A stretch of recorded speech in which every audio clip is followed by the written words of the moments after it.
Hello everyone, so today I'd like to learn about how to embed an audio to your web page. It's something easy and straightforward, and this is very similar to embedding a video to your web page. So now I've at this particular moment I've generated the HTML boilerplate for us, right, to get started. So this is the file I've created. Then I've these audios, right, I've put here so that we can retrieve them and display them on the web page, right? So without further ado, let us get started.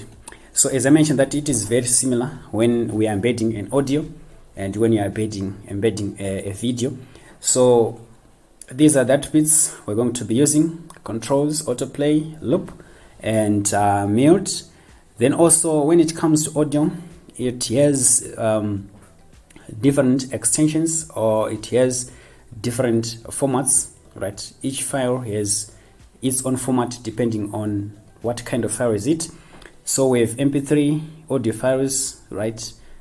We have the extension MP3 is the format, org or WAV, right? So today we like just to deal or to use MP3 audio files, right? So now let us get started. So in order for you now to, I always mention this, HTML is a very simple language. What you have to understand are the tags. You have to just understand the tags and how to use them. So we just write audio. So this tag actually is very semantic.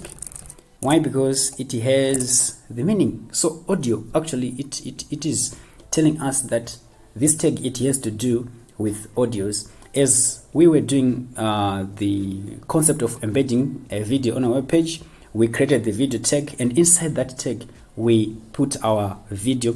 This is the same when you are embedding an audio on a web page. We just create this audio tag, then inside it, that's where we write, or that's where we put our audios or our audio files inside that. Then we need to tell the browser the path, right, where this audio file is located, so that it can retrieve it and display it on the web page. So we need what is called a source, right? We need a source, right? So this source, right, is a tag that enables us to embed the video on the web page, right? It takes the video where it is located within our file structure or within a certain folder where these audios are located. Then the browser then knows where these files are located. Then it takes those files and it display that particular audio we have specified.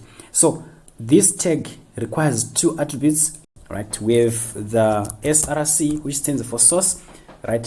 This is in between these quotes. We write the path, right, of the audio. So we have this audio called picnic, then it's mp3, right? So now this audio file is not being displayed. Why? Because this, in order for this audio to be displayed, we need a very important attribute that must be put inside this opening tag of the audio tag, which is the container that contains our audio, and that attribute is controls, right? So now if you look to my right, you see the audio, this shape of the audio, and it is of much importance for you to understand that the browser here has some default styles, right? So if you want to style this particular audio, right, to your, according to your preference, you can do it using CSS, but for now we're not doing CSS. So browser has the default styles, so that's why you are seeing this audio file being presented as it is now, because it's using browser styles. So now this is our audio, right? So let us play it and see how it sounds.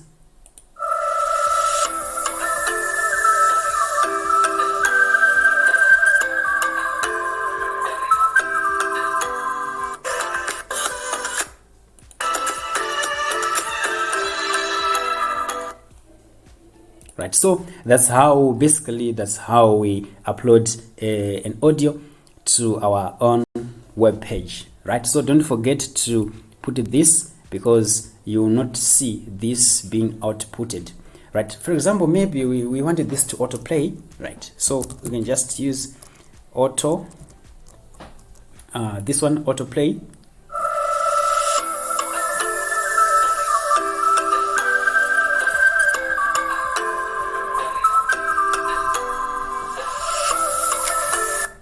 Okay, so we can use autoplay, right, to autoplay our audio. Instead of us clicking that play button, we can autoplay it. For example, just want to autoplay it, and we just want to loop.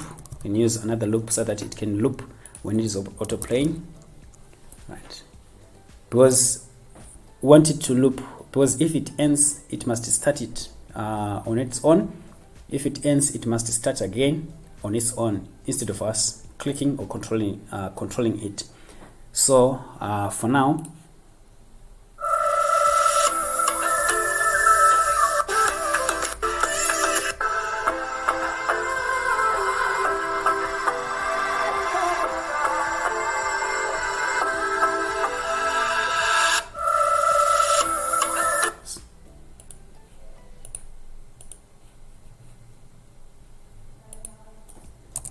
so the looping okayed, it ended, then it started on its own. So that's the purpose of the loop attribute.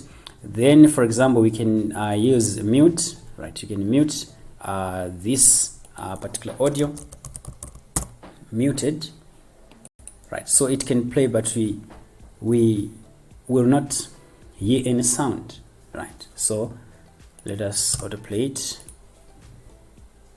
So as you see, the audio is playing, but no sound. If you look this icon, right, the volume icon is closed, right, because there is no sound that should be outputted. Because of this attribute, we have told the browser not to play any sound of this, or the sound that is associated with this particular audio. So